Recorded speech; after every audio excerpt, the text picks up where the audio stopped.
Selamat pagi Bapak Ibu yang kekasih di dalam Tuhan Yesus Kristus. Pagi hari ini saya Eka Wayu Suryaningsih kembali menyapa dengan kebenaran firman Tuhan yang terdapat dalam Efesus 4 ayat 32. Efesus 4 ayat 32. Tetapi hendaklah kamu ramah seorang terhadap yang lain, penuh kasih mesra dan saling mengampuni, sebagaimana Allah di dalam Kristus telah mengampuni kamu. Bapak Ibu yang kekasih di dalam Tuhan, setiap orang memiliki saat-saat dalam hidup ketika kita merasa kehabisan tenaga. Jadi tidak mengherankan bahwa ketika kita merasa kosong di dalam, kita sering mencari hal-hal untuk mengisi diri kita. Beberapa orang akan pulang ke rumah di penghujung hari dan mengisi kekosongan mereka dengan televisi dan hiburan. Yang lain mengisinya dengan makanan atau bahkan dengan minuman keras, alkohol, dan berpesta. Bahkan hal-hal yang tampaknya tidak berbahaya dapat digunakan untuk mengisi tangki kita. Itu mungkin hobi atau olahraga. Itu juga mungkin lebih banyak pekerjaan.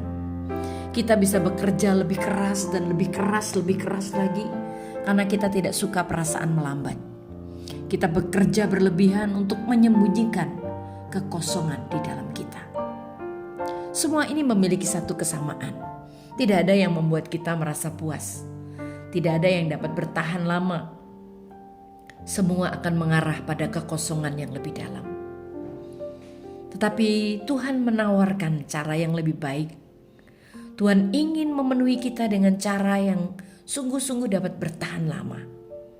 Dia melakukan ini melalui kasih-Nya, melalui kehadirannya, dan tujuannya bagi hidup kita. Dan dia juga bekerja melalui pengampunan.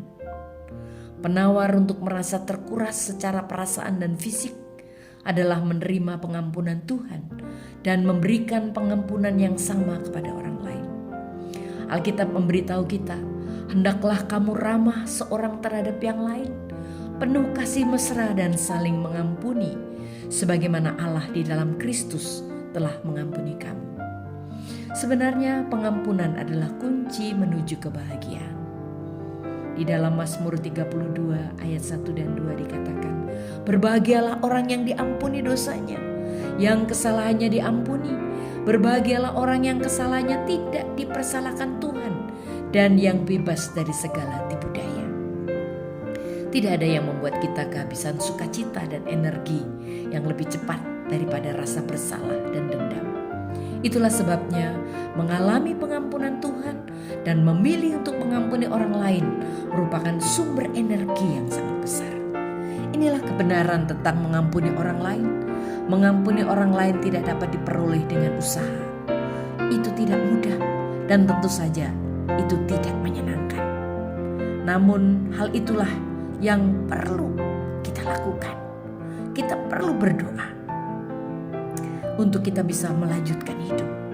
Terkadang kita hanya perlu berdoa, Tuhan, tolonglah saya untuk dapat melupakan semua kemarahan, dendam, kekecewaan dalam hati saya. Apapun yang sudah mereka lakukan kepada saya, mereka yang tidak mau mengampuni, bahkan saya yang sungguh-sungguh merasa kecewa, tolong saya Tuhan untuk melupakannya. Bapak Ibu yang kekasih di dalam Tuhan tidak ingin rasa bersalah dan dendam membuat kita kehabisan tenaga. Dia ingin mengisi tangki kehidupan kita dengan menawarkan sukacita dan pengampunan.